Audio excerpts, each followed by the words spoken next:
Y ya estamos con nuestro invitado el día de hoy. Estamos con Rodrigo Carmi, académico, por supuesto, con quien queremos conversar sobre el Chile de hoy, por decirlo de alguna manera. ¿Cómo estás, Rodrigo? Bienvenido a La Voz de los que Sobran. ¿Qué tema? Te tiré la pelota, pero sí, con todo así. Enorme, enorme.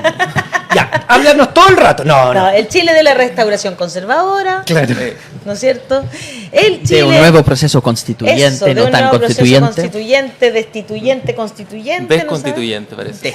Desconstituyente podríamos decir. ¿Qué pasa con el fantasma portaliano en este nuevo proceso? Se está restaurando muy bien. Sí, ¿ah? Sí. Digamos que el fantasma portaliano es el que está mejor. Se está renovando. Así mejor que la renovación socialista de la que hablaba Hassan. De todas maneras. Bueno, vayamos punto por punto analizando entonces. Nos gusta mucho, bueno, hacemos un análisis diario y sabemos que nuestro público te sigue mucho. Tú eres columnista de La Voz de los que Sobran y en nuestro sitio pueden encontrar entonces distintas columnas de Rodrigo. Pero hoy día lo que vamos a hacer entonces es unir. Conversar. Muy bien. Reflexionar. Voy a partir por preguntarte entonces de este fantasma portaliano que hemos conversado tantas veces y que parece que goza de muy buena salud. Desde 1833 hasta ahora, digamos. Y que, bueno, el 4 de septiembre nos puso un pie encima, podríamos decir de alguna manera.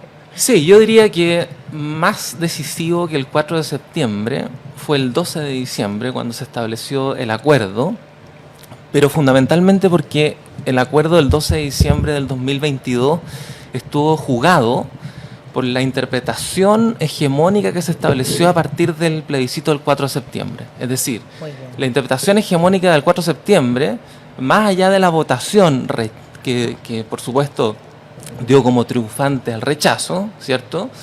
Lo relevante no fue tanto el triunfo del rechazo como la interpretación hegemónica que se estableció y que planteó básicamente que había ganado la restauración conservadora y que en último término había que desmentir, ¿no?, el plebiscito de entrada y, ¿no?, había que dejar de lado también el plebiscito de salida, porque el plebiscito de salida solamente nos da dos alternativas, apruebo o rechazo. Uno podría decir, si ganaba rechazo, podía volver la misma convención constitucional a plantear otra propuesta, ¿no?, por ejemplo. ¿En realidad? ¿No?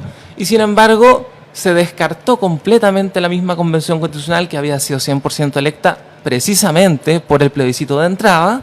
Por lo tanto, se arrasó completamente con la propia voluntad popular que había establecido tanto el plebiscito de entrada como el de salida en una misma interpretación que fue hegemónica y que se hizo a partir del triunfo del rechazo el 4 de septiembre. Como que no lo alcanzamos ni a analizar. Exactamente. Por eso yo pienso que en ese momento es cuando se fragua un momento golpista, por así decirlo, porque es un momento antidemocrático en el que se desconoce tanto el plebiscito de entrada como la misma formalidad del plebiscito de salida. Me explico respecto al plebiscito de salida para que no quede duda. En la papeleta se establecía apruebo o rechazo. De un texto. De un texto. Y no significaba, en ninguna parte decía, ¿no?, que si ganaba el rechazo se iba a armar un acuerdo como el del 12 de diciembre que estableciera, digamos, un aquelarre, ¿no?, entre la clase política, digamos. Y que por lo tanto el proceso constituyente volvía, ¿no?, a ser restituido en el marco de la clase política. Eso no decía en ninguna parte.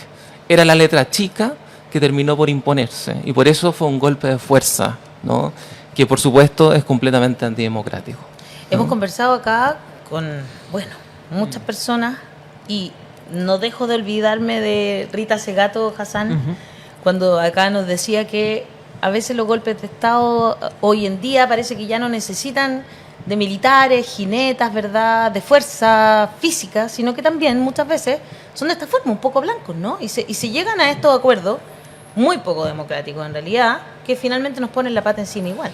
O sea, lo que yo he sostenido, un poco a contrapelo de cierto sentido común, precisamente a propósito de lo que tú dices, Ale, de que efectivamente la imagen que tenemos de los golpes de Estado son siempre imágenes con militares, digamos, son siempre imágenes con Hawker Hunters, digamos, bombardeando la moneda, pero también pueden ser golpes de Estado, digamos, de talante institucional, y en este caso lo que me parece que sucedió fue un golpe de Estado de carácter civil y parlamentario, donde el centro unificador de esa fuerza fue el Senado, ¿ya? Precisamente porque el Senado, entre otras cosas, estaba completamente involucrado en su defensa corporativa a propósito de una de las propuestas de la nueva Constitución, digamos, Yo que era justamente cambiar el Senado por la Cámara de Regiones. Quiero meter un poquito el dedo ahí. En la llaga. En la llaga. Yo siento que tal es así, te encuentro tanta razón, que creo que senadores como Jimena Rincón, Walker, Insulza, Castro, Espinosa, están metidos en eso, los socialistas, me refiero más allá de que sus compañeros socialistas habían votado a favor de terminar con ese Senado que hoy día existe. Estos otros socialistas, algunos ofendidos por lo que habíamos hecho, como Espinosa y Castro, que manifestaron más de una vez que esto es una aberración, que además cómo se premiaba a los que habían estado en la convención, cómo se les daba puestos de trabajo, que parece que no pudieran trabajar nunca más, ¿no? Y cómo se les entregaba la medalla Salvador Allende, porque el PS le entregó la medalla Salvador Allende a los congresistas, a los constituyentes del PS. No solamente como restauración conservadora y defensa corporativa del Senado específicamente, los socialistas tuvieron absoluta presencia y votación, amén de Walker y amén de Jimena Rincón, que ya son de derecha, declarada, etcétera, etcétera. No sé qué opináis de eso, ¿y por qué te lo pregunto? Porque son socialistas del partido de Salvador Allende, socialistas de Marmaduke Grove, en teoría. No sé qué piensas tú de eso. Bueno, lo que pienso es que el Partido Socialista hace mucho rato, y esto lo planteó Germán Correa cuando ustedes mismos lo entrevistaron, sí. Está completamente dislocado de su tradición histórica, y básicamente cuando el propio Elizalde decía que no había que insultar el nombre de Salvador Allende, ¿no? Sin embargo, en el programa de Salvador Allende, que se hizo absolutamente, no solamente público durante la campaña de 1970, sino también cuando Salvador Allende da su primer discurso del 21 de mayo, él dice explícitamente que una de las reformas que va a llevar a cabo es cambiar la bicameralidad chilena, ¿cierto?, por una sola cámara, ¿no? Esa era la tesis de la izquierda tradicional, que quería... ¿Por qué? Porque evidentemente, desde el punto de vista histórico y político, el Senado, ya desde la antigua Roma, siempre ha sido una institución oligárquica que defiende los intereses oligárquicos. Por definición. Claro. ¿No? Entonces, es obvio que un candidato de la izquierda, como el caso de Salvador Allende en el año 70, quisiera efectivamente modificar la bicameralidad por la Cámara Única, ¿no? Justamente para hacer retroceder los privilegios oligárquicos que han estado, precisamente como planteaba Stingo, a propósito de lo que hemos discutido en otros momentos, ¿cierto?, han estado arraigados desde la usurpación portaliana que se consuma en la batalla del Ircay de 1830, ¿no?, y reconfigura radicalmente al Estado en favor de los intereses monopólicos del capital, ¿no? Qué interesante. ¿Para dónde vamos? ¿Quieres hacer alguna pregunta, Hassan? Sí, no sé si estoy tan de acuerdo con esas definiciones. Yo me vuelvo muy cientista político. Quizás cuando ocupas, Rodrigo, este término, ¿no?, de que un golpe de Estado civil o parlamentario, que al final es una descripción que quiere decir que es un acto antidemocrático. Me pongo a pensar en las definiciones, ¿no? Porque la democracia es algo de forma y de fondo, ¿no? Entonces hay ciertas reglas democráticas. Entonces algo puede ser antidemocrático porque rompe con algún reglamento preestablecido de la democracia representativa. O puede ser algo que en el sentido de fondo está bloqueando las preferencias ciudadanas. En términos de la forma, se cumplió la ley, por lo que tengo entendido. Así es. No hay nada en la votación del plebiscito, es un problema legal. Claro, pero eso es muy interesante, Hassan. O sea, es muy interesante el hecho de que se cumpla la ley y que ese cumplimiento de la ley coincida con el ejercicio fáctico del poder. en ese elemento que es el fondo, cuando uno habla de las preferencias ciudadanas, ¿no?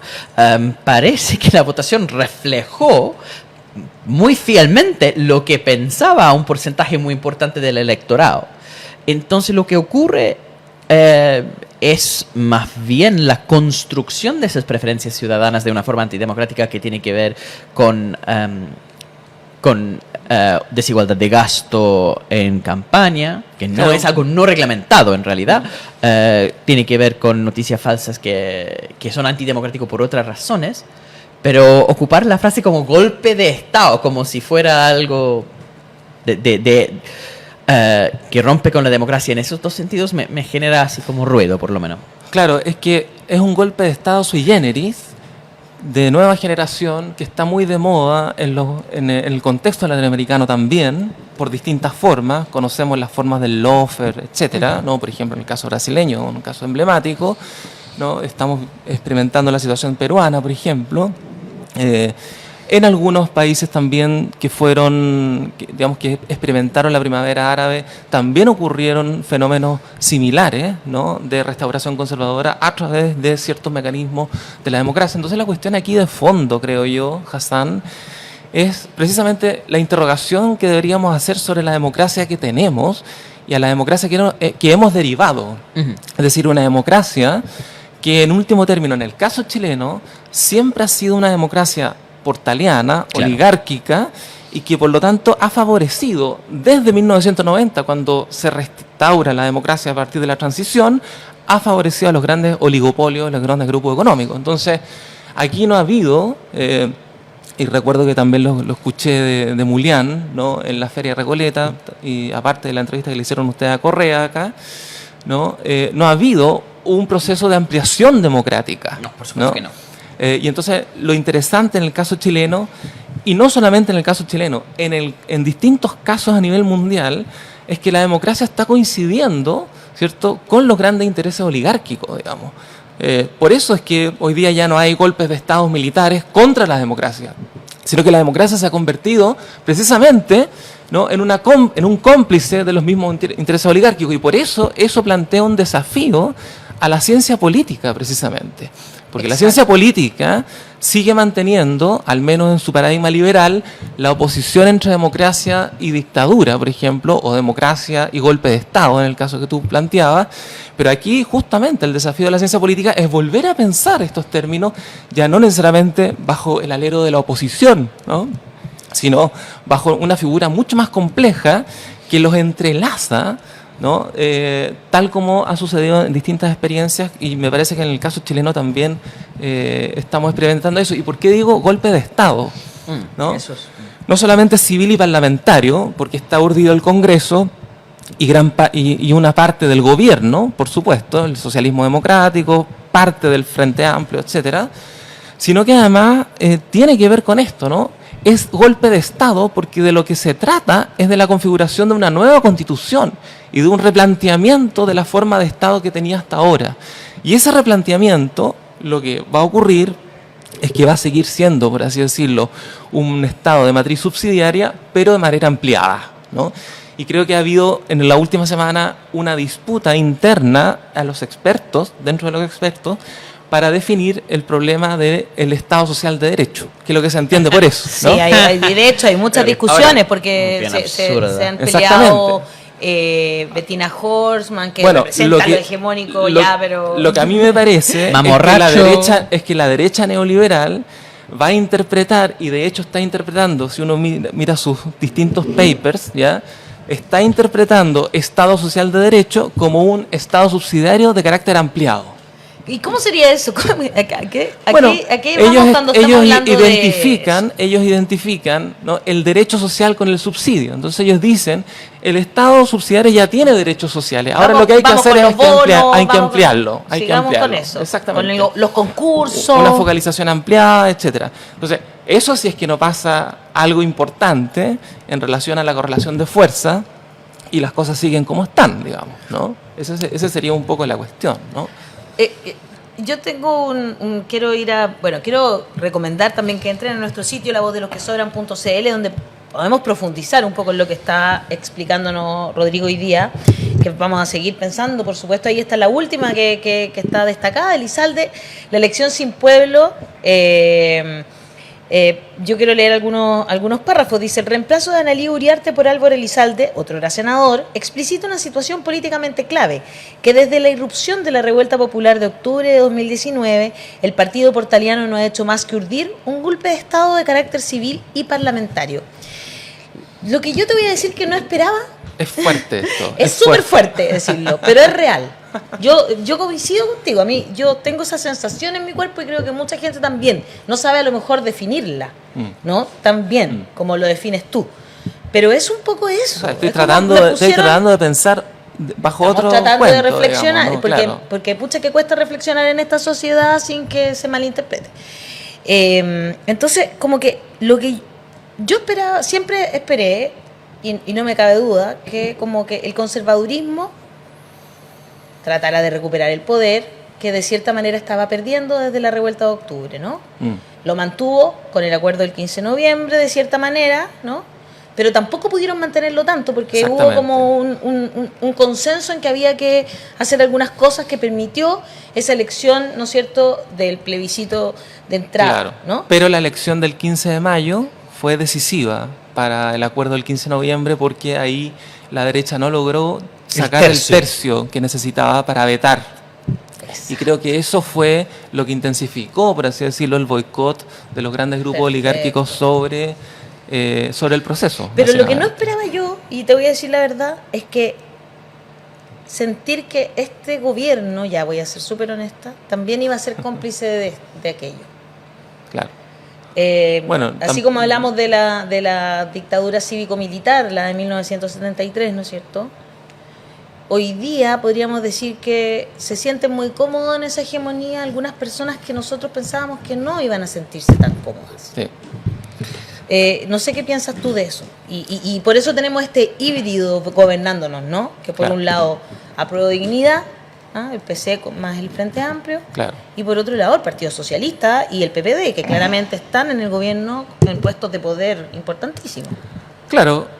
Respecto al gobierno, me parece lo complejo que me parece que ha sucedido en el gobierno es que en el gobierno no ha habido disputa política de la agenda, ¿no? No ha habido disputa política del discurso, no ha habido disputa política del vocabulario a utilizar.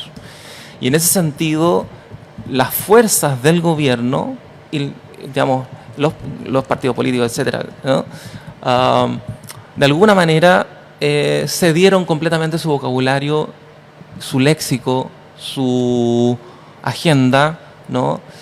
A la agenda impuesta por la derecha. Entonces, no podemos hablar más que de violencia, digamos, economía y seguridad, digamos. Son los tres ejes que en realidad copan, por así decirlo, todo el habla.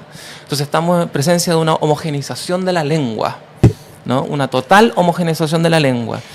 Y cuando hay una homogeneización de la lengua, ¿ya? Lo que ocurre, en complicidad con el gobierno, por supuesto, ¿no? Porque es un gobierno que no ha disputado, que no ha sostenido su palabra, que no le dio sentido a un relato de transformación. Piensen ustedes la campaña del apruebo. La campaña del apruebo no fue una campaña que estuviera enfocada en la esperanza y en la transformación, sino en el orden, en la restitución del orden, ¿no? Y hoy día peor.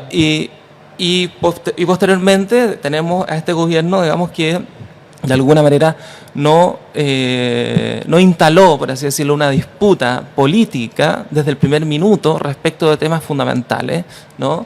Que se estaban jugando, ¿no? Y en ese sentido, la homogeneización de la lengua concierne a la instalación hegemónica del partido portaliano, ¿no? Lo que yo llamo el partido portaliano no es un partido por el cual nosotros votamos necesariamente.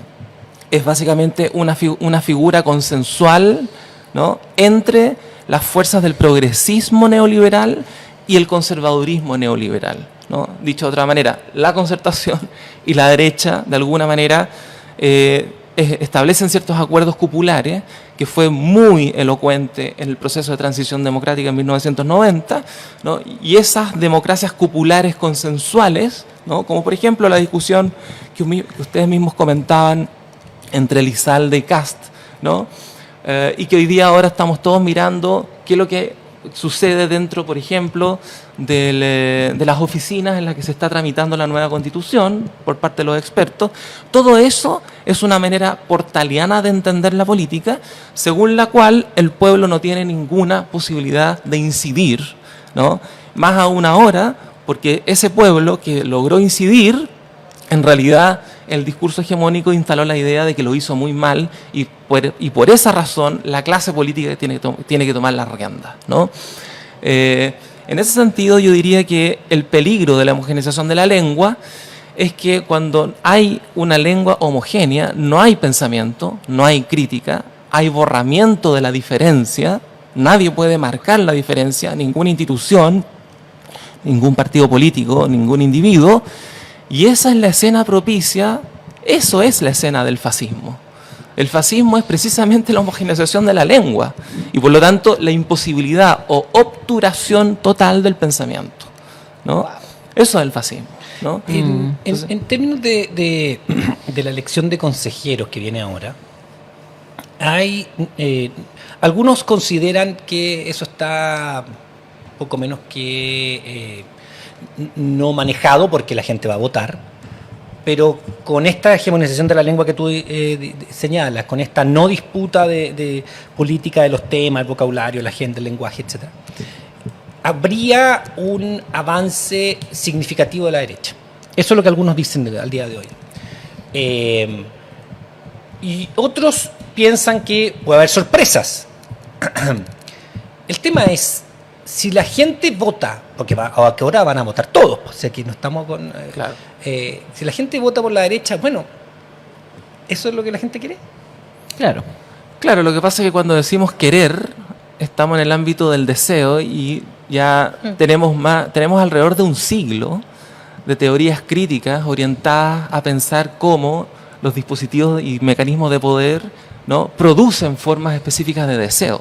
Entonces, no es simplemente que la voluntad popular quiere tal o cual cosa, ¿ya?, sino más bien que hay un conjunto de condiciones políticas, discursivas, que producen ese estado de cosas y establecen una cierta correlación de fuerza. Entonces, o sea, la hegemonía, por ejemplo, en los medios de comunicación. Por ejemplo, pero no solamente los medios de comunicación, ¿no? No solamente los medios de comunicación, las propias situaciones económicas, el rol que tuvo, por ejemplo, lo conversábamos con Damel Altit, por ejemplo, a propósito de la Feria Recoleta, ¿no? El rol que tuvo la pandemia, por ejemplo, ¿no?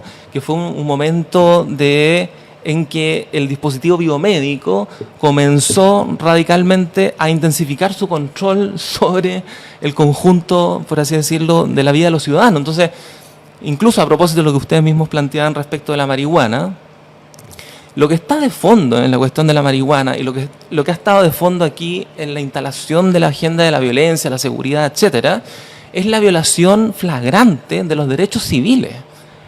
Por eso es importante que la marihuana se legalice, no solamente por una cuestión económica. Es importante porque lo que está de fondo ahí son los derechos civiles de los ciudadanos, que es precisamente lo que se ha visto en retroceso a propósito de la agenda de seguridad, ¿no? Entonces, yo lo pondría así un poco, Daniel, o sea... Esa agenda de seguridad que también sirve para manipular, ¿no? Bueno, es que por supuesto, Claro. o sea, Es que, es que en el fondo la mitología... A ver, es Para que, ayudar a ese lenguaje único, es que digamos. precisamente... El que habla en contra de Carabineros es un paria. La seguridad es una mitología. Y como buena mitología, mientras más seguridad tú colocas, más inseguro te sientes. Esa es la paradoja de la seguridad. Y por eso, Claro. por eso la industria de la seguridad es completamente, digamos, autopoyética, por decirlo de alguna manera, Claro. ¿no? Se autocrece, ¿no? Se autoaumenta. Porque mientras más rejas pongo, mientras más cámaras pongo, ¿cierto?, más invento la figura del enemigo, que es el gran enemigo delincuente. Eso lo conocemos ya desde los años 90. Sí, de 90, de los 80 y los 70 también. Claro, pero particularmente el hecho de que el delincuente sea ya no un sujeto político, como en la dictadura, por ejemplo, sino un sujeto económico que podía entrar a la casa, robar, etcétera, y toda esa campaña de paz ciudadana, ¿no? Eso lo conocemos ferozmente ya desde los años 90, entonces me parece que habría que tener esa memoria, digamos, y empezar a indagar por esos lados, digamos, ¿no? La seguridad es un dispositivo mitológico en el sentido de que se retroalimenta a sí mismo, ¿no? Mientras más seguridad requiero, más inseguridad experimento. Y yo creo que lo que ha ocurrido es que el discurso de la seguridad está funcionando hoy día como una compensación de la profunda crisis de legitimidad que tiene el Estado chileno. Es decir, a mayor crisis de legitimidad producto de la destitución de la Constitución del 80 por efecto del proceso desde la revuelta en adelante, ¿no? Ese vacío, ¿ya?, de legitimidad se está intentando obturar, compensar a través del dispositivo de seguridad. El público te está escribiendo, Rodrigo, hay muchas preguntas. Ahora, esto no quiere decir, perdón, no ¿Sí? quiere decir que lo que la gente siente que está insegura, por supuesto que siente que está insegura, ¿no? Si no estamos diciendo que sea algo falso. No, por supuesto. Estamos diciendo que es algo políticamente producido. Exacto. ¿no? Esteban Opaso dice, muy interesante el análisis de Rodrigo, podemos entender muchas cosas del Chile de hoy mediante el ideario portaliano. Reina Madre dice, coincido con Carmi en su definición. Nancy Riquelme dice, muy interesante lo que está planteando Rodrigo, es justamente cómo se maquinó este resultante y la afino el poder. Fabri Soto dice, el consenso político es enemigo de la libertad de pensamiento y de la política, que es la confrontación de ideas. Y hay un par de preguntas. Primero, preguntan mucho dónde conseguir el libro del fantasma portaliano, me imagino. Yo tampoco sé mucho. Eso no lo va a saber No, sí, contestar se puede, Rodrigo Carlos. algo Lo voy a puedo buscar. decir. Es que ¿dónde? Hay una librería en Ñuñoa que se llama La Cafebrería. La Cafebrería, y ahí sí. se puede conseguir y también se puede bajar de la biblioteca digital de la UFRO de manera gratuita. De manera gratuita. Ya. Si ustedes leen digitalmente lo pueden bajar. Y en la cafebrería que está ubicada en Dula Almeida, justo frente a la Plaza Ñuñoa Sur. Claro. Cristian Fernández te hace una pregunta directa, dice. ¿Qué opina Rodrigo acerca del voto nulo? Recuerde que usted puede mandar además sus comentarios y sus preguntas al más 569-9101-0672. Rodrigo, ¿qué vas a votar tú? Porque en el fondo yo creo que la disyuntiva que... Ok, yo coincido con el análisis, pero uno se pregunta... ¿Qué hacemos hago ahora? Sí. Porque le regalo este proceso constituyente a aquellos que ahora están diciendo que, oye, ¿por qué no hubo más propaganda del gobierno? Oye, ¿por qué no sé qué? Que están afuera de lo... que han puesto dinero, ¿no? Que están afuera de los metros entregando flyers, que están diciendo que este proceso constituyente ha sido increíblemente, maravillosamente dialogante. Cosas que además son falsas, porque sabemos que varios se han parado y se han ido, ¿cachai? En los mismos escándalos de cualquier lugar donde hay... Discusión. Discusión, exactamente, de ideas, ¿no? Entonces, ¿qué hacer ahora? ¿Qué vas a hacer tú? ¿Tienes un voto? ¿Vas a ir a votar nulo? ¿Qué has pensado? Como buen filósofo voy a hacer una introducción para eventualmente propiciar una respuesta, ¿no? Exacto. Excelente. La introducción que querría hacer es esta. Los intelectuales no tenemos para nada que decirle a la gente qué es lo que tiene que hacer o qué es lo que tiene que pensar. Si los intelectuales estamos comprometidos con la crítica y con la posibilidad de emancipación, la primera cuestión es romper el vínculo de poder que establece el intelectual que supuestamente sabe con el pueblo que supuestamente no sabe, ¿no? Entonces yo lo primero que diría es que lo que hay que hacer es no pedirle ciertas guías a los intelectuales, ¿no?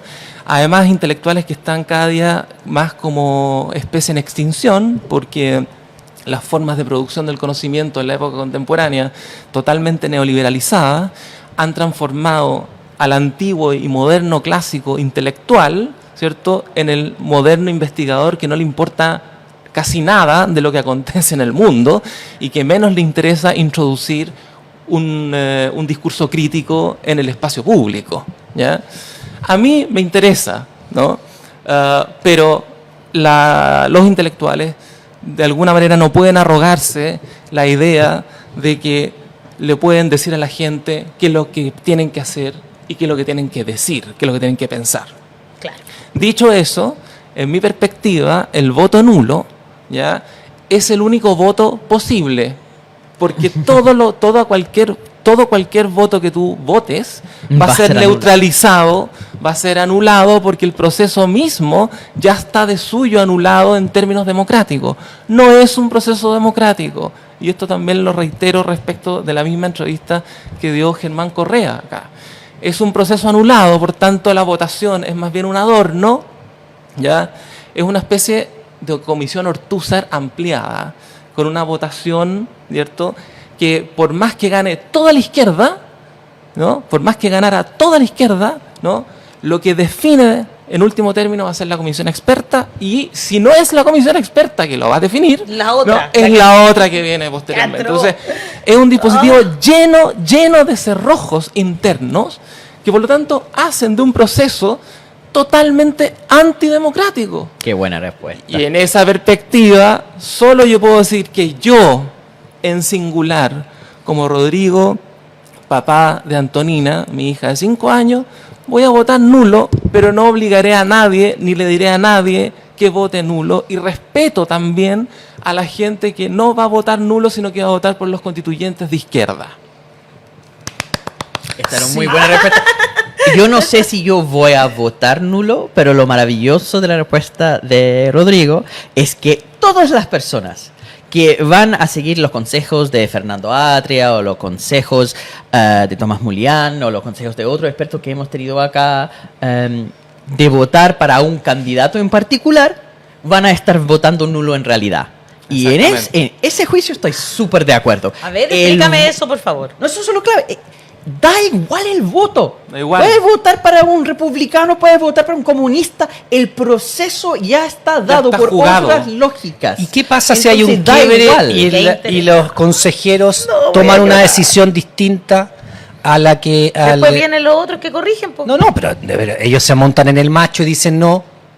No ¿Qué va a pasar. pasaría? Habría un hay quiebre cosas que institucional. hay cosas que teóricamente pueden pasar, pero la realidad política es otra. Los Se nos- una cosa es lo quórum, jurídico. los poderes, etcétera. Y- Eso no va a También se pensaba que los quórum, y los estoy poniendo hartas piedras aquí encima nomás, Sí.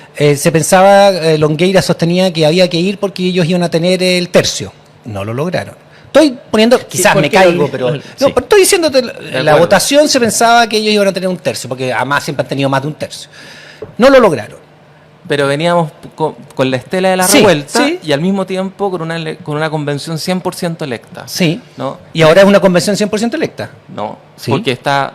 Pero los 2 tercios están designados completamente por el Senado. No, pero es que esa es la comisión de consejeros y la otra cosa esa Bueno, de... pero esa es la comisión que va a definir. No va a definir. ¿Qué pasa si los consejeros dicen, esta es la constitución, mira, esta es gracias a lo que nos pasaron, para afuera, y nosotros hacemos esta otra? No pueden, po. Sí pueden. No, pues porque Sí, hay pues. márgenes que No, están puestos bueno, desde el principio. No lo sabemos. Veamos qué pasa con eso, porque no digo que vaya a pasar. ¿Ah? En el acuerdo del... ¿Cuál era ese? ¿Fue ese acuerdo? El del 12 de El diciembre. del 12 de diciembre. Los acuerdos se pasan por ahí mismo si la ciudadanía quiere otra cosa. Ah, pero es que eso es relevante. Ya, a ver, Pero Rodrigo, es que ahí- responde eso, es porque que ahí- me gusta esa... Es que ahí, también. Daniel, es interesante, Esa porque ahí tú confrontación. agregas un actor que está ausente hoy día. Claro. Que es precisamente los pueblos, los movimientos sociales, etcétera. Por supuesto que si hay algo así como una movilización importante durante el proceso, seguramente algunos clivajes podrán cambiar, ¿ya? Seguramente se podrá derrumbar completamente este mismo proceso, digamos. ¿Por qué no? Si acaso la intensidad de la movilización puede lograr hacerlo. Es el tercer Pero por- intento pero por en ahora, 4 años, 5 años. ¿eh? Pero Es el por tercer ahora- intento, ojo. Pero por ahora, eso no es una realidad política. Pero tampoco ¿no? lo era antes del Bueno, 15 de Pero noviembre. solamente estoy diciendo, no es una realidad política ahora. Ahora, lo que me parece a mí es qué hacemos después, que un poco lo que preguntaba la Ale. A mí me parece que lo que hay que hacer hoy, para después, es marcar una política del disenso. Es decir, marcar una política del disenso significa componer nuevas correlaciones de fuerza, componer afectos y componer relatos que de alguna manera tensionen permanentemente los consensos que se van y que ya están totalmente establecidos a propósito de lo que conversamos hace unos minutos atrás, ¿no? Es decir, un relato que sea capaz de girar, ¿no?, el relato de la seguridad, un relato que sea capaz de girar y poner en otro lugar la cuestión de la violencia, un relato que sea capaz de girar y poner en otro lugar el problema del Estado, el problema de la economía, etcétera. Pero para eso necesitamos muchos años, mucho trabajo afectivo, dejar de echar la culpa a los que votan nulo o a los que van a votar por los candidatos de izquierda O de ¿no? derecha. O de la derecha. O los que votaron rechazo. Dejar de culpar al pueblo, que es la típica fórmula portaliana de culpar al pueblo de todos los males, ¿no? Y comenzar una política afectiva que permita componer fuerzas. Allende, en 1970, llega al poder porque hay una composición de fuerzas que atraviesa todo el siglo XX. Y te lo digo más. En la elección de 1970, cuando sale elegido Allende, no solamente sale elegido Allende, también aparece la votación de Tomic, ¿no? Claro. Y mucha votación Que de tenía un Tomic, programa muy parecido. que tenía un programa muy parecido, pro socialista, pro superación del capitalismo. Es decir, la pregunta que hay que formularse ahí, Daniel, que es muy interesante, es cómo en la elección de 1970 se llegó a que gran parte del electorado, constituido por dos candidatos, ¿sí?, votaran por una propuesta anticapitalista. Esta es la pregunta políticamente relevante. ¿Cómo es que dos candidatos, digamos, a excepción de Alessandri, por supuesto, ¿cierto?, tenían propuestas anticapitalistas, ¿no? Hay que constituir esas fuerzas, ¿no? Y seguramente esta derrota enorme por parte de la oligarquía, ¿no?, que nos ha propinado, es un buen punto de partida para comenzar en eso. ¿Quieres hacer Sí. una última pregunta, Hassan? Para Como ya esas cerrar? reflexiones filosóficas. Creo que mucho de lo que está diciendo Rodrigo y la razón por la cual quizás se genera confusiones en la interpretación es que al final estamos jugando con dos interpretaciones distintas de democracia, ¿no? Porque democracia en lo procedimental es bien básico, ¿no? Hay votaciones y esas votaciones dan un resultado en términos de las preferencias ciudadanas del momento. Entonces uno dice, ya, esto es algo democrático porque salió una Claro. votación y la gente votó rechazo. Exacto. Punto. Cuando uno tiene esa visión del poder de la oligarquía que ejerce una hegemonía, la democracia procedimental muchas veces simplemente refleja el poder que tiene medio de comunicación, iglesia, todo el poder de la educación incluso, que es generar o fabricar consentimiento constantemente. Y hay ciertos momentos en que se rompe eso, se puede expresar la voluntad soberana que rompe esa hegemonía, que son momentos nomás. Claro. Y el punto de Rodrigo, creo, si estoy interpretando mal, es que, si no estoy interpretando mal, es que en algún momento se produjo un momento Una donde ruptura. se pudo Exactamente. romper o hacer una ruptura con esa hegemonía, y Rompió ese ese momento ha techo. pasado y Exactamente. vamos a volver entonces a esa fabricación de... Exacto. Ahora, quería apuntar un solo asunto. Es como un techo de cristal que se rompió un ratito nomás. Claro, pero ese ratito fue muy decisivo al mismo tiempo, ¿no? Fue tan decisivo, digamos, que nos tiene conversando hace varios años sobre ya, este asunto, años, ¿no? Digamos. claro. Y tanto así que la propia oligarquía ha tenido que reorganizarse para plantear una nueva constitución, digamos, ¿no? Un último apunte de lo que plantea Hassan. El momento procedimental es tan profundo hoy día que incluso la propaganda del CERVEL es motivar a los ciudadanos para ir a votar a través de la sanción.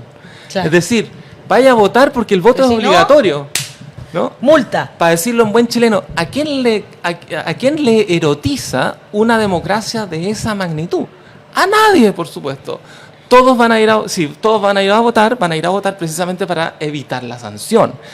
Eso es el reflejo mismo del carácter puramente procedimental de la democracia, que dicho sea de paso, era la utopía política que tenía Hayek, uno de los pensadores del neoliberalismo, donde la democracia solo debía ser procedimental y por lo tanto estar completamente exenta de la soberanía popular. ¿Sí? Es una democracia muy ad hoc al neoliberalismo, y lo que me parece que va a venir ahora, ¿no?, es un neoliberalismo 2.0, digamos. Sí, mucho qué más feroz. adornado. En eso, Pero- yo creo que yo soy menos optimista que Menos Rodrigo. todavía, menos que si yo optimista. encontré que eso era terrible. La razón, no, es como podría ser mucho peor. Y el neoliberalismo no es la peor cosa que nos podría ocurrir. Es que tú eres- Hay tipos de autoritarismo que son más preocupantes, y la razón por la cual a mí Es que el genera neoliberalismo hoy día va con el programa autoritario. Ya no es el neoliberalismo de los años 90. Eso es un punto súper como Tiene poco- delicado e bien poco de importante, libertad, que digamos. pero incluso podría romper con ciertas cosas neoliberales, porque Sí, Friedrich incluso. Hayek de populismo no tenía nada. De estos gastos fiscales fuera de control que va a generar ciclos de deuda, estilo acuerdo. Franco Parisi, eso no es De Hayek, acuerdo. eso no es Milton Friedman, eso es algo distinto. De acuerdo. Eso es lo que me pone un poco incómodo cuando hablamos de estos lenguajes como de los golpes blandos, porque ese lenguaje lo puede ocupar desde un punto del pacto oligárquico. Yo creo que sí hay un pacto oligárquico y eso genera democracia de baja calidad, sin duda alguna, A baja intensidad. o de ¿no? baja intensidad, como bien dices. Pero los regímenes como en Hungría, Víctor Orbán, ¿cierto? La democracia iliberal hablan exactamente de esa forma. Putin habla en exactamente esa forma, ¿no? Y Totalmente de de acuerdo. este otro tipo de pacto oligárquico, el lenguaje contra hegemónico, y eso de no, todo lo demás es un golpe de actores conspiranoicos contra nosotros, que realmente interpretamos el sentir del pueblo. Eso también es una forma de reconstruir autoritarismo. Y lo que más me preocupa es que no vamos a tener solamente políticos que ocupan la tecnocracia para mantener ese orden. Vamos a tener personas como Franco Parisi ocupando lenguaje bien anti-oligárquico en defensa de oligarquía. Que van a decir que todo contra él es un golpe blando. Bueno, la derecha ya planteó esa hipótesis respecto de la revuelta del 2019. Desde el punto de vista de los think tanks de la derecha, lo que ocurrió ahí fue un intento de golpe Sí, de po. Estado contra Piñera, digamos. Claro. Ahora, eso es un poco ingenuo. Si ustedes revisan las columnas y revisan un poco lo que he escrito respecto de este asunto, se darán cuenta que en el fondo lo que digo, lo que interpreto como golpe oligárquico no tiene que ver básicamente con un hecho, sino con un conjunto de procesos, ¿ya? Con un conjunto de procesos que se van fraguando, que van cristalizándose en determinados momentos, ¿ya?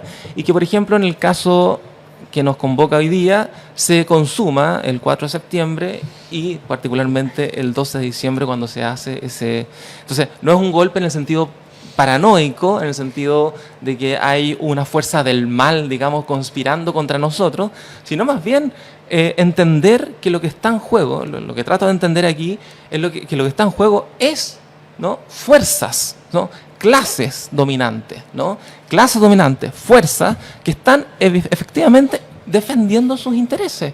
Ah, bueno, eso sí. ¿Y cómo pero podría...? eso no es necesariamente golpe, eso es política normal, es una vuelta Pero es a que- como siempre opera. Eso es normalidad, no es estado de excepción, es lo contrario de golpe. Claro, pero aquí hay una anormalidad en el sentido de que se descartó completamente, ¿no?, lo que se había establecido en el plebiscito de entrada y en el plebiscito de salida. Se reinterpretó y no hubo una disputa política y hubo una parálisis, por así decirlo, desde el punto de vista de la izquierda, para reinterpretar de otra manera la derrota, ¿no?, del rechazo, digamos, ¿no? En ese sentido, es un golpe civil y parlamentario, urdido por el Senado, pero articulándose en proyección con el Estado, porque se trata precisamente de inmunizar al Estado nuevamente de la política portaliana que históricamente le hace sentido a la clase dominante, precisamente para que los pueblos no tengan incidencia en los procesos. Y es lo que pasa, ahora ya no tenemos ninguna participación, no hay en las calles, son muy pocos los que salen a las El calles. discurso de la ultraderecha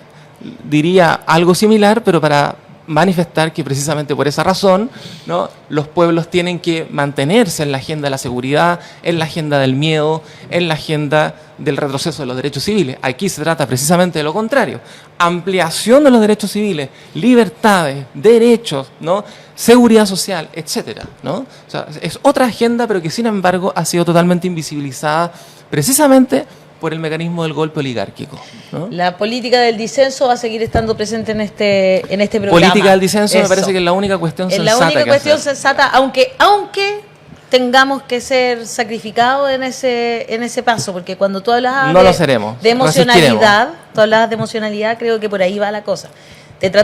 Además, tratan de que tengamos miedo de disentir. Porque O sea, el que disiente es tomado por las redes sociales, hecho burla, utilizado por los poderes fácticos, y eso es lo que han vivido algunos, hemos vivido algunos. Me he acordado mucho en estos momentos de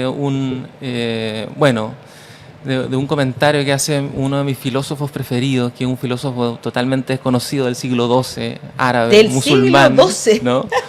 que ¿Ya? siempre este filósofo criticaba muy fuertemente a los teólogos de su época y les decía a los teólogos, ¿ya?, que ustedes para lo único que sirven es para infundirle miedo a la juventud y temor, Wow. ¿no? Lo amo. Justamente lo que tenemos que hacer es prescindir de los teólogos contemporáneos, ¿no? Estupendo, estupendo, me gusta. Muchas gracias, Rodrigo Carmi, por estar aquí en La Voz de los que Sobran y permitirnos seguir pensando. Que pasó ahí mucho en la Feria del Libro y de las Ciencias Sociales de Recoleta, se permitió, ¿no es cierto?, la reflexión, y hoy día nosotros queremos mantener aquello. Muchas gracias por estar aquí. Bueno, muchas gracias por la invitación. De nada, pues. Oye, un saludo a toda la colonia italiana que ayer se terminó de celebrar entre el 21 aprile y 25. Se celebra la Liberazione d'Italia en la Segunda Guerra Día Mundial. Nacional de Italia, sí. Exactamente, cuando se liberan de Benito Mussolini, toda esa... del fascismo. Terminó Exactamente. colgando de Ahora patas está para abajo, ¿ah? una fascista igual en el poder, pero bueno, ¿qué le vamos a hacer? Señores, hasta mañana a las 10 de la mañana. Son ciclos. Un abrazo para todas y todos. Y todos, por supuesto, también. Chao, chao, chao, chao, chao. Hasta mañana a las 10.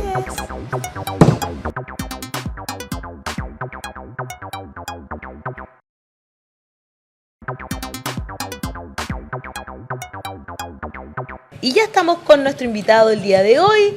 Estamos con Rodrigo Carmi, académico, por supuesto, con quien queremos conversar sobre el Chile de hoy, por decirlo de alguna manera. ¿Cómo estás, Rodrigo? Bienvenido a La Voz de los que Sobran.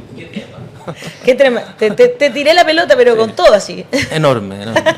Ya, háblanos todo el rato. No, No, no. el Chile de la restauración conservadora, Claro. ¿no es cierto? El Chile De un nuevo proceso constituyente, eso, de no un tan nuevo proceso constituyente. constituyente, destituyente, constituyente. Desconstituyente, ¿no parece. sabes? Desconstituyente podríamos decir. ¿Qué pasa con el fantasma portaliano en este nuevo proceso? Ah, Exactamente. Se está restaurando muy bien. Sí, ¿ah? Sí. Digamos que el fantasma portaliano es el que está mejor. Se está renovando, así mejor que la renovación socialista de la que hablaba Hassan. De todas maneras. Bueno, vayamos punto por punto analizando entonces. Nos gusta mucho, bueno, hacemos un análisis diario y sabemos que nuestro público te sigue mucho. Tú eres columnista de La Voz de los que Sobran, y en nuestro sitio pueden encontrar entonces distintas columnas de Rodrigo. Pero hoy día lo que vamos a hacer entonces es unir, Conversar. conversar, Muy bien. reflexionar. Voy a partir por preguntarte entonces de este fantasma portaliano que hemos conversado tantas veces, y que parece que goza de muy buena salud, Desde 1833 hasta ahora, digamos. y que bueno, el 4 de septiembre nos puso un pie encima, podríamos decir de alguna manera. Sí, yo diría que más decisivo que el 4 de septiembre fue el 12 de diciembre cuando se estableció el acuerdo, pero fundamentalmente porque el acuerdo del 12 de diciembre del 2022 estuvo jugado por la interpretación hegemónica que se estableció a partir del plebiscito del 4 de septiembre. Es decir, Muy bien. la interpretación hegemónica del 4 de septiembre, más allá de la votación que por supuesto dio como triunfante al rechazo, ¿cierto?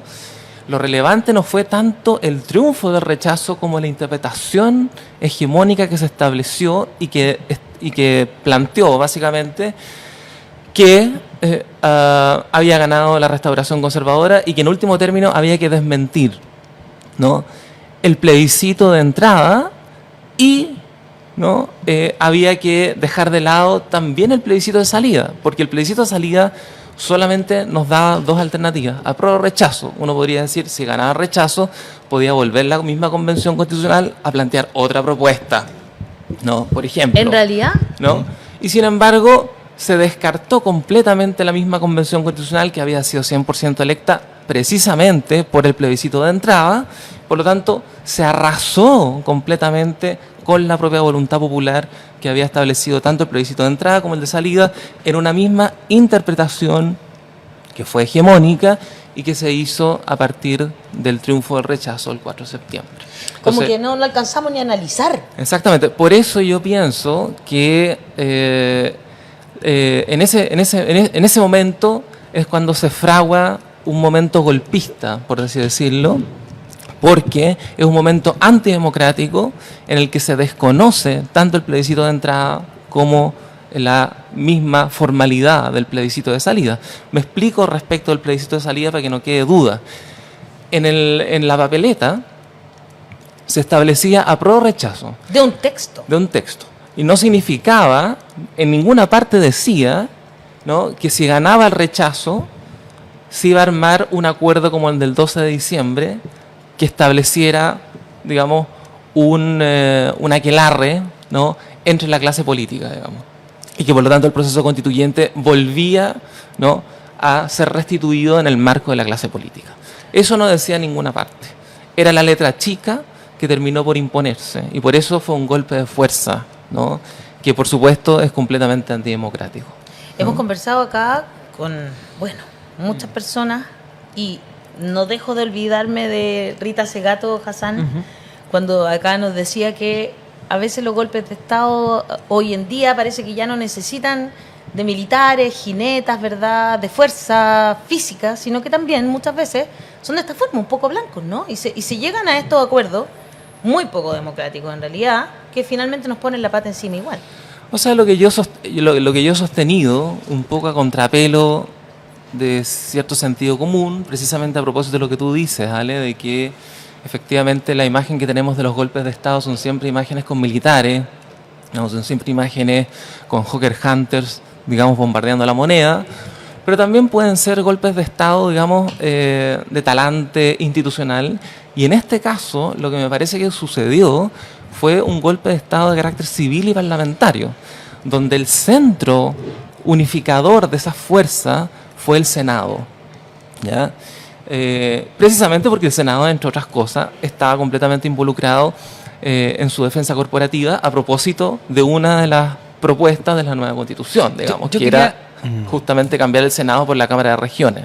Quiero meter un poquito el dedo ahí. En la llaga. En la llaga. Yo siento que tal es así, te encuentro tanta razón, que creo que senadores como Jimena Rincón, Walker, Insulza, Castro, Espinosa, están metidos en eso, los socialistas, me refiero más allá de que sus compañeros socialistas habían votado a favor de terminar con ese Senado que hoy día existe.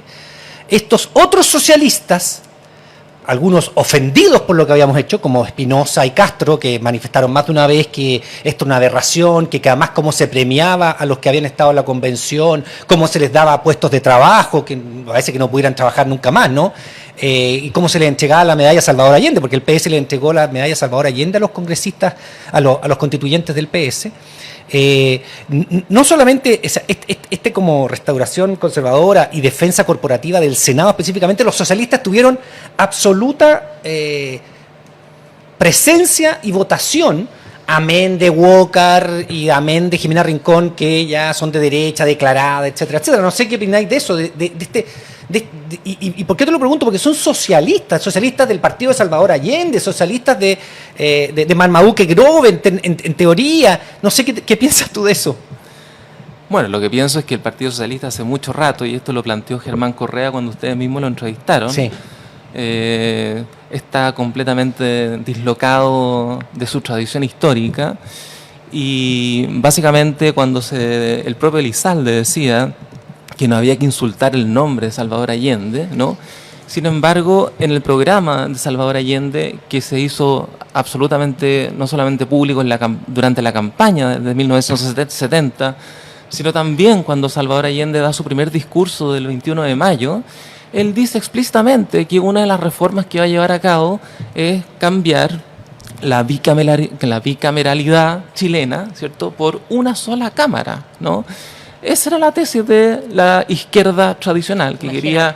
¿Por qué? Porque evidentemente, desde el punto de vista histórico y político, el Senado, ya desde la antigua Roma, siempre ha sido una institución oligárquica que defiende los intereses oligárquicos. Por definición. Claro. ¿No? Entonces, es obvio que un candidato de la izquierda, como el caso de Salvador Allende en el año 70, quisiera efectivamente modificar la bicameralidad por la Cámara Única, ¿no? Justamente para hacer retroceder los privilegios oligárquicos que han estado precisamente como planteaba Stingo, a propósito de lo que hemos discutido en otros momentos, ¿cierto? Han estado arraigados desde la usurpación portaliana que se consuma en la batalla del Ircay de 1830, ¿no? Y reconfigura radicalmente al Estado en favor de los intereses monopólicos del capital, ¿no? Qué interesante. ¿Para dónde vamos? ¿Quieres hacer alguna pregunta, Hassan? Ay, sí, no sé si estoy tan de acuerdo con esas definiciones. Yo me vuelvo muy cientista político. Quizás cuando ocupas, Rodrigo, este término, ¿no? de que un golpe de Estado civil o parlamentario, que al final es una descripción que quiere decir que es un acto antidemocrático. Me pongo a pensar en las definiciones, ¿no? Porque la democracia es algo de forma y de fondo, ¿no? Entonces hay ciertas reglas democráticas. Entonces algo puede ser antidemocrático porque rompe con algún reglamento preestablecido de la democracia representativa. O puede ser algo que en el sentido de fondo está bloqueando las preferencias ciudadanas. En términos de la forma, se cumplió la ley, por lo que tengo entendido. Así es. No hay nada en la votación Pero eso es muy del plebiscito. interesante. Es un problema legal. Claro, pero eso es muy y interesante, Hassan. O sea, es muy interesante el hecho de que se cumpla la ley y que ese cumplimiento de la ley coincida con el ejercicio fáctico del poder. En ese elemento que es el fondo, cuando uno habla de las preferencias ciudadanas, ¿no? Parece que la votación reflejó muy fielmente lo que pensaba un porcentaje muy importante del electorado. Entonces lo que ocurre es más bien la construcción de esas preferencias ciudadanas de una forma antidemocrática que tiene que ver con desigualdad de gasto en campaña, que no Claro. es algo no reglamentado en realidad. Tiene que ver con noticias falsas que son antidemocráticos por otras razones. Pero ocupar la frase como golpe de Estado, como si fuera algo que rompe con la democracia en esos dos sentidos, me genera así como ruido, por lo menos. Claro, es que es un golpe de Estado sui generis, de nueva generación, que está muy de moda en el contexto latinoamericano también, por distintas formas. Conocemos las formas del lawfare, etcétera, ¿no? Por ejemplo, en el caso brasileño, un caso emblemático, ¿no? Estamos experimentando la situación peruana, por ejemplo.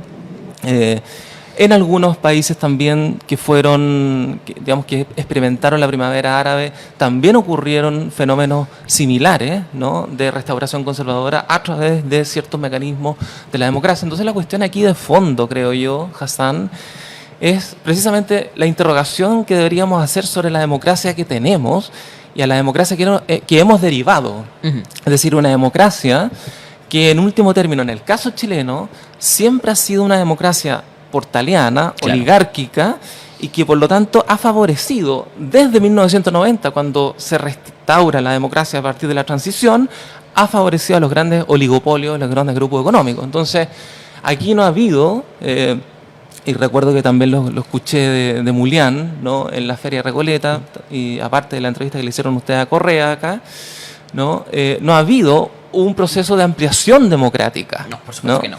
Y entonces lo interesante en el caso chileno, y no solamente en el caso chileno, en distintos casos a nivel mundial, es que la democracia está coincidiendo, ¿cierto?, con los grandes intereses oligárquicos, digamos. Por eso es que hoy día ya no hay golpes de estados militares contra la democracia, sino que la democracia se ha convertido precisamente, ¿no?, en un cómplice de los mismos intereses oligárquicos, y por eso plantea un desafío a la ciencia política, precisamente. Porque Exacto. la ciencia política sigue manteniendo, al menos en su paradigma liberal, la oposición entre democracia y dictadura, por ejemplo, o democracia y golpe de Estado, en el caso que tú planteabas.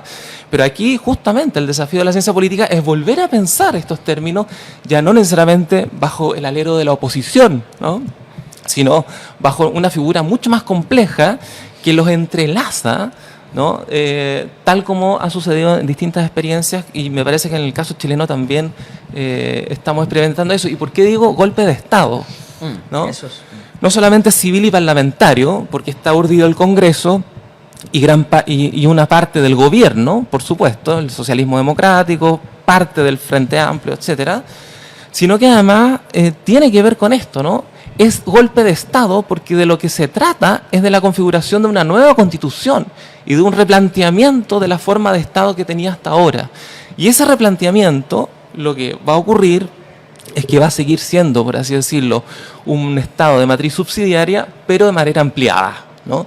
Y creo que ha habido en la última semana una disputa interna a los expertos, dentro de los expertos, para definir el problema del Estado social de derecho, que es lo que se entiende por eso, ¿no? Sí, hay derecho, hay muchas discusiones porque bien se absurda. han peleado Bettina Horstman, que representa lo hegemónico, pero... Lo que a mí me parece es que la derecha neoliberal va a interpretar, y de hecho está interpretando, si uno mira sus distintos papers, ¿ya?, está interpretando Estado social de derecho como un Estado subsidiario de carácter ampliado. ¿Y cómo sería eso? ¿A qué Bueno, vamos cuando estamos hablando ellos identifican, ¿no?, el derecho social con el subsidio. Entonces ellos dicen, el Estado subsidiario ya tiene derechos sociales. Ahora lo que hay que hacer es hay que ampliarlo. Sigamos con eso. Exactamente. Con los concursos. Una focalización ampliada, etcétera. Entonces, eso sí es que no pasa algo importante en relación a la correlación de fuerza y las cosas siguen como están, digamos, ¿no? Ese sería un poco la cuestión, ¿no? Yo tengo quiero recomendar también que entren a nuestro sitio lavozdelosquesobran.cl, donde podemos profundizar un poco en lo que está explicándonos Rodrigo hoy día, que vamos a seguir pensando, por supuesto. Ahí está la última que está destacada, Elizalde, la elección sin pueblo. Yo quiero leer algunos párrafos. Dice: el reemplazo de Analía Uriarte por Álvaro Elizalde, otrora senador, explicita una situación políticamente clave, que desde la irrupción de la revuelta popular de octubre de 2019, el partido portaliano no ha hecho más que urdir un golpe de Estado de carácter civil y parlamentario. Lo que yo te voy a decir que no esperaba... Es fuerte esto. Es súper fuerte decirlo, pero es real. Yo coincido contigo.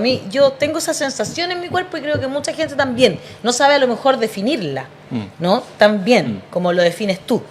Pero es un poco eso. O sea, estoy tratando de pensar bajo otro tratando cuento, de reflexionar, digamos, ¿no? porque pucha que cuesta reflexionar en esta sociedad sin que se malinterprete. Entonces, como que lo que yo siempre esperé, y no me cabe duda, que como que el conservadurismo tratara de recuperar el poder que de cierta manera estaba perdiendo desde la revuelta de octubre, ¿no? Lo mantuvo con el acuerdo del 15 de noviembre de cierta manera, ¿no? Pero tampoco pudieron mantenerlo tanto porque hubo como un consenso en que había que hacer algunas cosas que permitió esa elección, ¿no es cierto?, del plebiscito de entrada, claro, ¿no? Pero la elección del 15 de mayo fue decisiva para el acuerdo del 15 de noviembre porque ahí la derecha no logró sacar el tercio que necesitaba para vetar.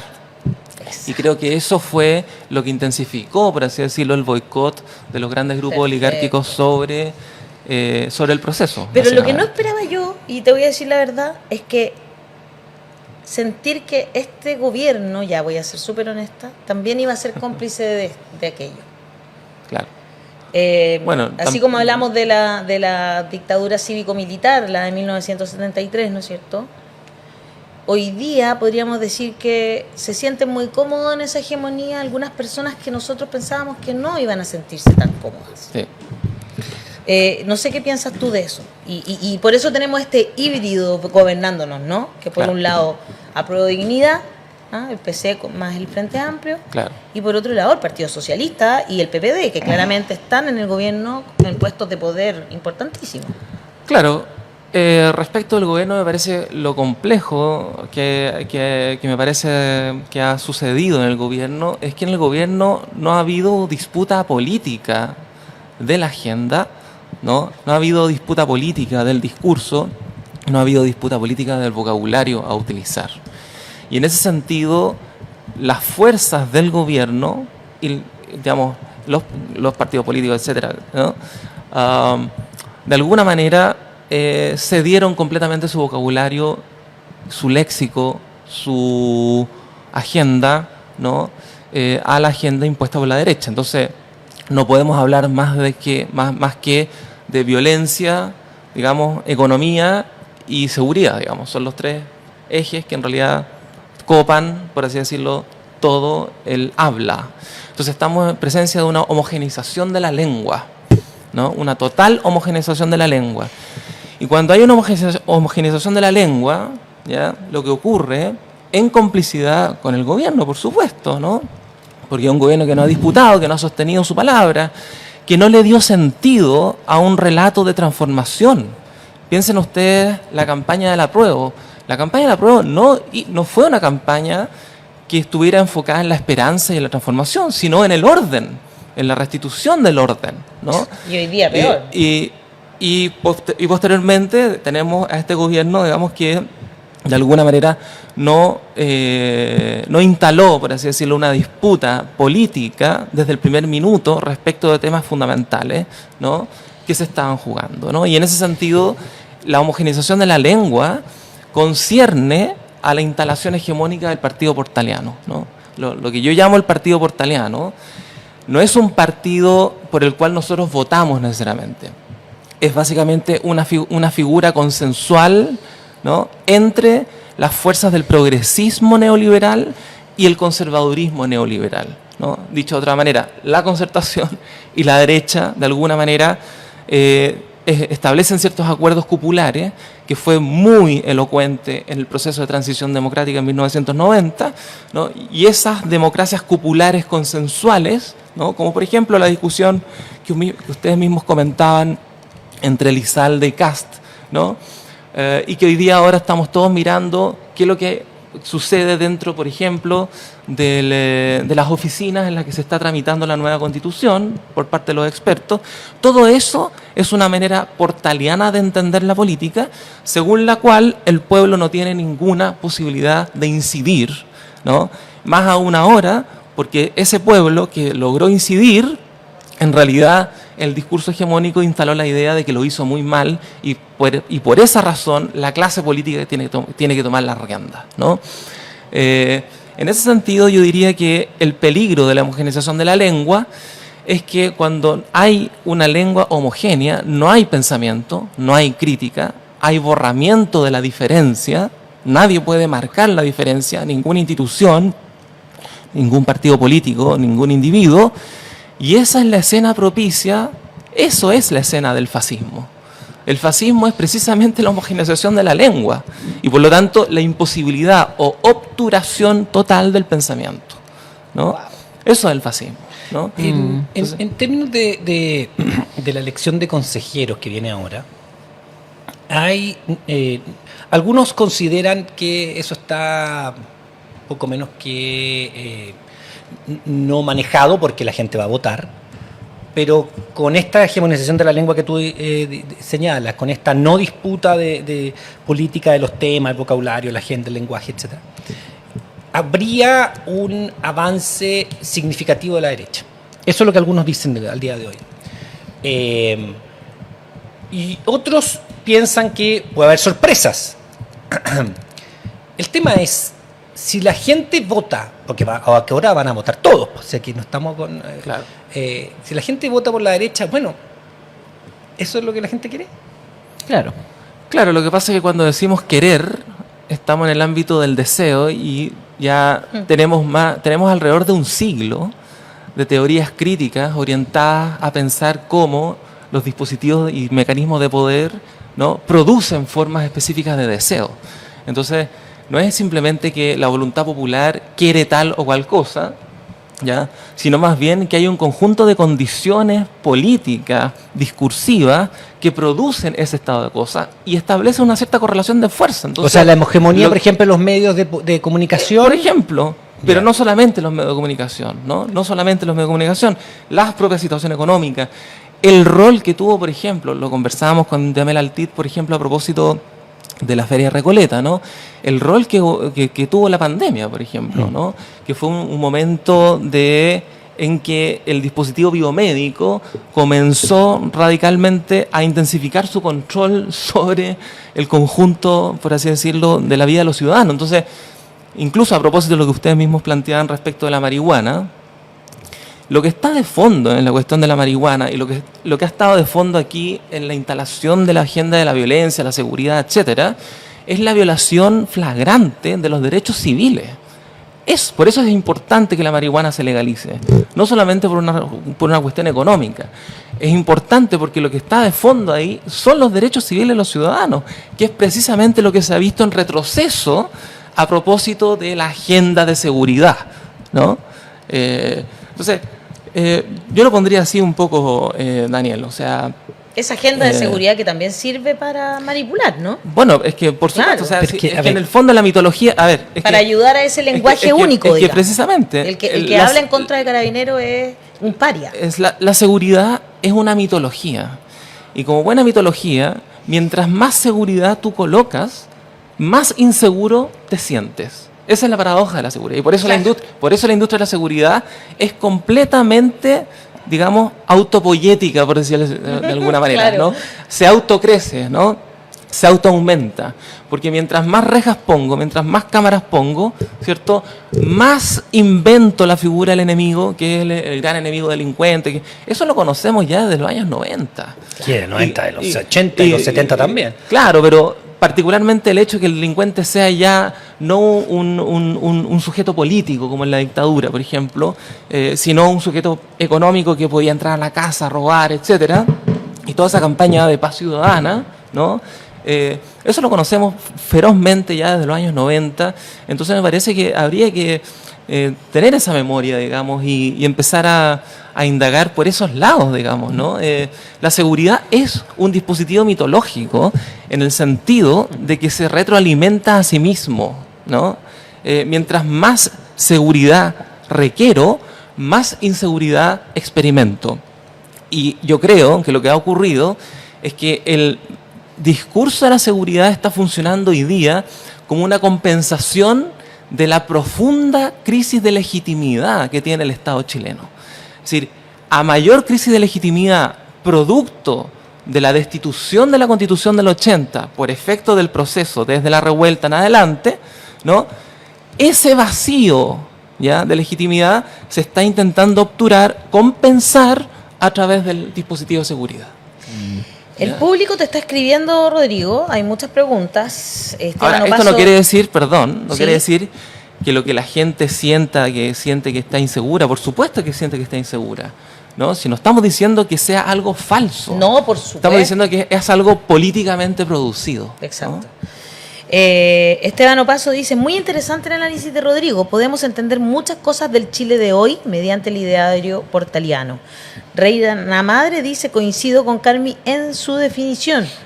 Nancy Riquelme dice, muy interesante lo que está planteando Rodrigo, es justamente cómo se maquinó este resultante y la afino el poder. Fabri Soto dice, el consenso político es enemigo de la libertad de pensamiento y de la política, que es la confrontación de ideas. Y hay un par de preguntas. Primero, preguntan mucho dónde conseguir el libro del fantasma portaliano, me imagino. Yo tampoco sé mucho.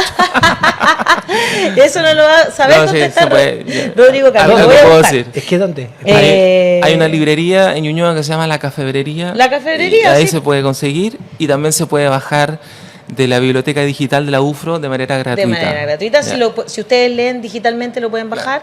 Y en la cafebrería que está ubicada en Dula Almeida, justo frente a la Plaza Ñuñoa Sur. Claro. Cristian Fernández te hace una pregunta directa, dice. ¿Qué opina Rodrigo acerca del voto nulo?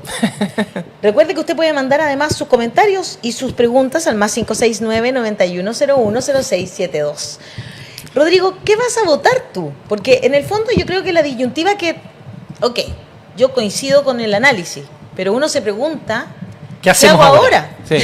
Porque le regalo este proceso constituyente a aquellos que ahora están diciendo que, oye, ¿por qué no hubo más propaganda del gobierno? Oye, ¿por qué no sé qué? Que están afuera de lo... que han puesto dinero, ¿no? Que están afuera de los metros entregando flyers, que están diciendo que este proceso constituyente ha sido increíblemente, maravillosamente dialogante.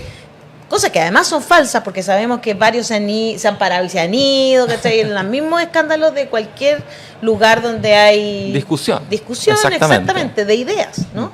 Entonces, ¿qué hacer ahora? ¿Qué vas a hacer tú? ¿Tienes un voto? ¿Vas a ir a votar nulo? ¿Qué has pensado? como buen filósofo voy a hacer una introducción para eventualmente propiciar una respuesta, ¿no? Exacto. Excelente.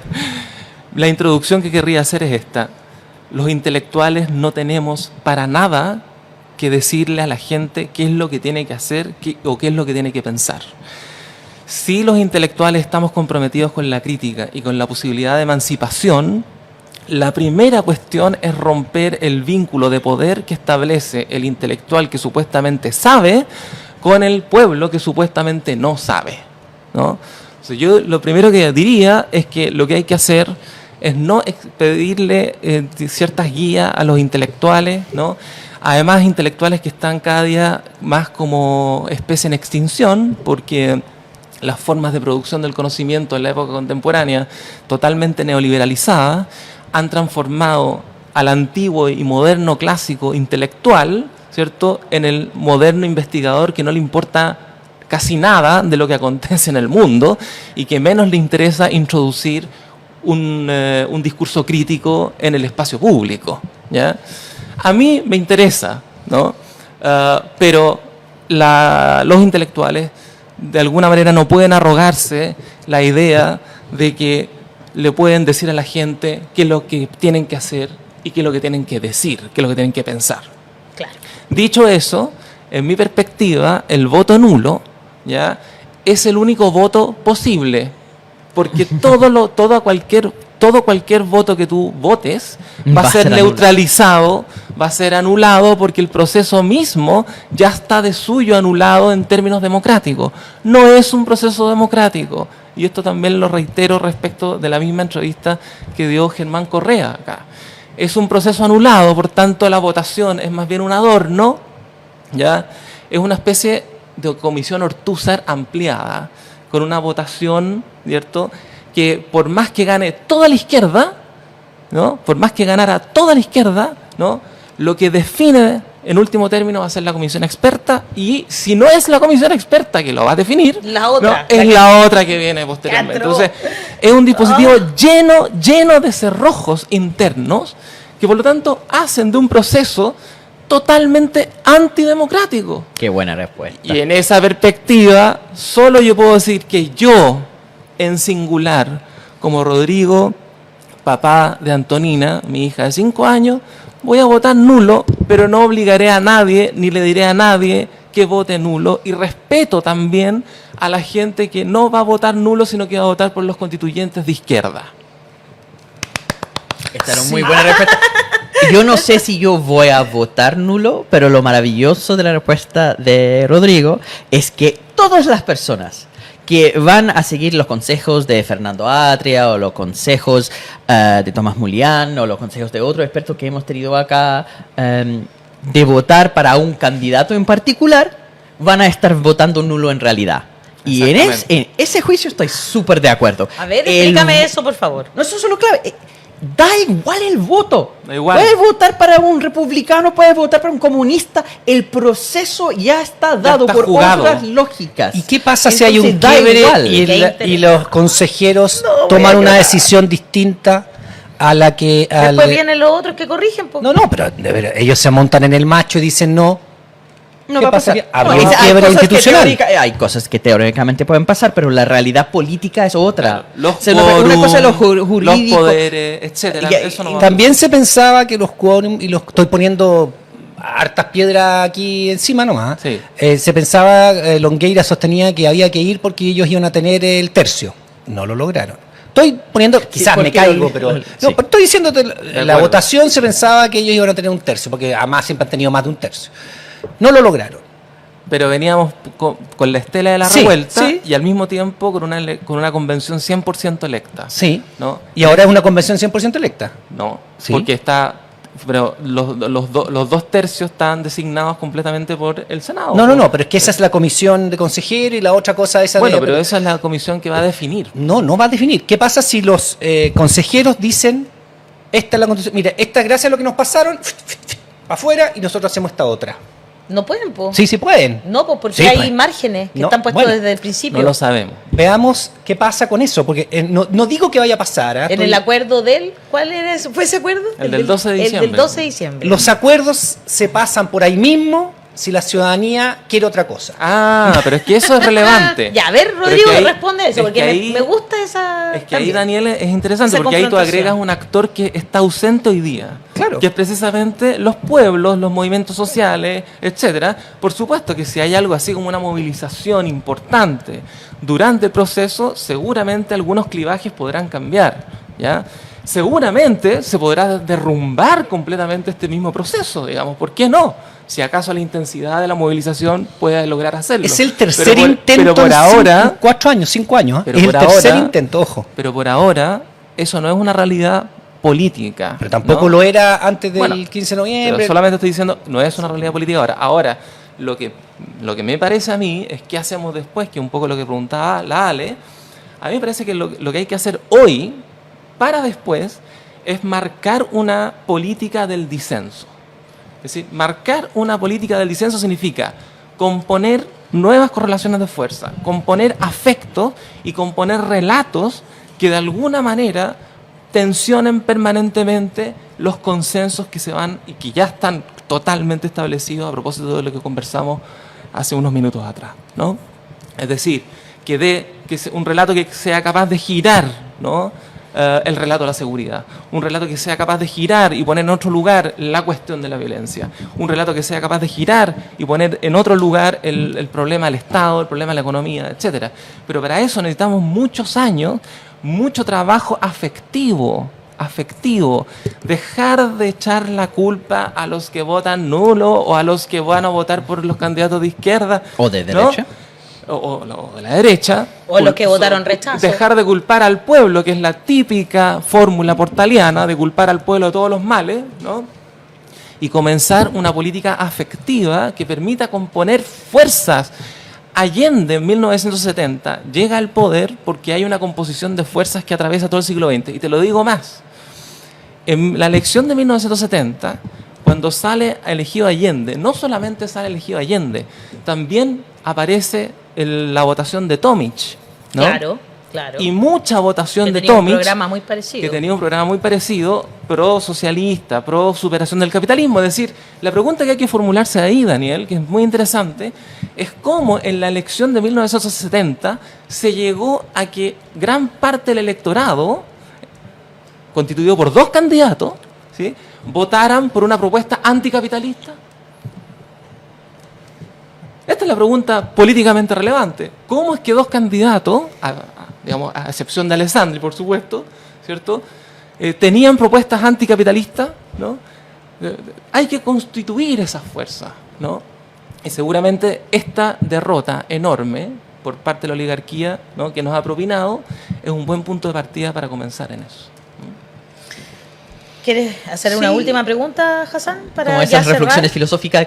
Creo que mucho de lo que está diciendo Rodrigo y la razón por la cual quizás se genera confusiones en la interpretación es que al final estamos jugando con 2 interpretaciones distintas de democracia, ¿no? Porque democracia en lo procedimental es bien básico, ¿no? Hay votaciones y esas votaciones dan un resultado en términos de las preferencias ciudadanas del momento. Entonces uno dice, ya, esto es algo democrático porque salió una Claro. votación y la gente votó rechazo. Punto. Exacto. Cuando uno tiene esa visión del poder de la oligarquía que ejerce una hegemonía, la democracia procedimental muchas veces simplemente refleja el poder que tiene medio de comunicación, iglesia, todo el poder de la educación incluso, que es generar o fabricar consentimiento constantemente. Y hay ciertos momentos en que se rompe eso, se puede expresar la voluntad soberana que rompe esa hegemonía, que son momentos nomás. Claro. Y el punto de Rodrigo, creo, si estoy interpretando mal, es que, si no estoy interpretando mal, es que en algún momento se produjo un momento Una donde ruptura. se pudo Exactamente. romper o hacer una ruptura con esa hegemonía. Y ese Rompió ese momento ha techo. pasado y Exactamente. vamos a volver entonces a esa fabricación de... Exacto. Ahora, quería apuntar un solo asunto. Es como un techo de cristal que se rompió un ratito nomás. Claro, pero ese ratito fue muy decisivo al mismo tiempo, ¿no? Fue tan decisivo, digamos, que nos tiene conversando hace varios años sobre ya, este asunto, años, digamos. claro. Y tanto así que la propia oligarquía ha tenido que reorganizarse para plantear una nueva constitución, digamos, ¿no? Un último apunte de lo que plantea Hassan. El momento procedimental es tan profundo hoy día que incluso la propaganda del CERVEL es motivar a los ciudadanos para ir a votar a través de la sanción. Claro. Es decir, vaya a votar porque el voto Pero es si no, obligatorio. ¿No? Multa. Para decirlo en buen chileno, ¿a quién le erotiza una democracia de esa magnitud? A nadie, por supuesto. Todos van a ir todos van a ir a votar precisamente para evitar la sanción. Eso es el reflejo mismo del carácter puramente procedimental de la democracia, que dicho sea de paso, era la utopía política que tenía Hayek, uno de los pensadores del neoliberalismo, donde la democracia solo debía ser procedimental y por lo tanto estar completamente exenta de la soberanía popular. ¿Sí? Es una democracia muy ad hoc al neoliberalismo, y lo que me parece que va a venir ahora, ¿no?, es un neoliberalismo 2.0, digamos. Sí, mucho yo, más pero adornado. yo creo que yo soy menos optimista que Menos Rodrigo. todavía, menos que si yo optimista. encontré que eso era terrible. La razón, no, podría ser mucho peor. Y el neoliberalismo no es la peor cosa que nos podría ocurrir. Es que tú eres- Hay tipos de autoritarismo que son más preocupantes. Y la razón por la cual a mí Es que el genera neoliberalismo hoy día va con el programa autoritario. Ya no es el neoliberalismo de los años 90. Eso es un punto súper Tiene como poco- delicado e tiene poco de importante, libertad, que digamos. pero incluso podría romper con ciertas cosas neoliberales, porque Sí, incluso. Friedrich Hayek de populismo no tenía nada, de estos gastos fiscales fuera de control que va a generar ciclos de deuda, estilo acuerdo. Franco Parisi, eso no es De acuerdo. Hayek, eso no es Milton Friedman, eso es algo distinto. De acuerdo. Eso es lo que me pone un poco incómodo cuando hablamos de esto, del lenguaje como de los golpes blandos, porque ese lenguaje lo puede ocupar desde un punto del pacto oligárquico. Yo creo que sí hay un pacto oligárquico y eso genera democracia de baja calidad, sin duda alguna, A baja intensidad. o de digamos. baja intensidad, como bien dices. Pero los regímenes como en Hungría, Víctor Orbán, ¿cierto? La democracia iliberal hablan exactamente de esa forma. Putin habla en exactamente esa forma, ¿no? Y Totalmente de de acuerdo. este otro tipo de pacto oligárquico, el lenguaje contra hegemónico, y eso de no, todo lo demás es un golpe de actores conspiranoicos contra nosotros, que realmente interpretamos el sentir del pueblo. Eso también es una forma de reconstruir autoritarismo. Y lo que más me preocupa es que no vamos a tener solamente políticos que ocupan la tecnocracia para mantener ese orden. Vamos a tener personas como Franco Parisi ocupando lenguaje bien anti-oligárquico en defensa de oligarquía. Que van a decir que todo contra él es un golpe blando. Bueno, la derecha ya planteó esa hipótesis respecto de la revuelta del 2019.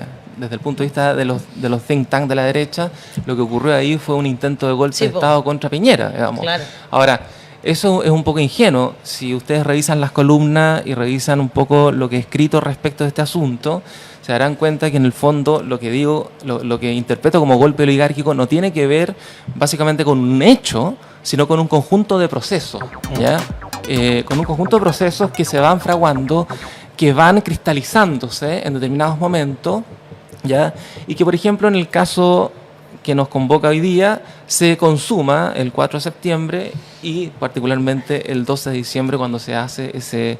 Entonces, no es un golpe en el sentido paranoico, en el sentido de que hay una fuerza del mal, digamos, conspirando contra nosotros, sino más bien entender que lo que está en juego, lo que trato de entender aquí, es que lo que está en juego es, ¿no?, fuerzas, ¿no?, clases dominantes, ¿no?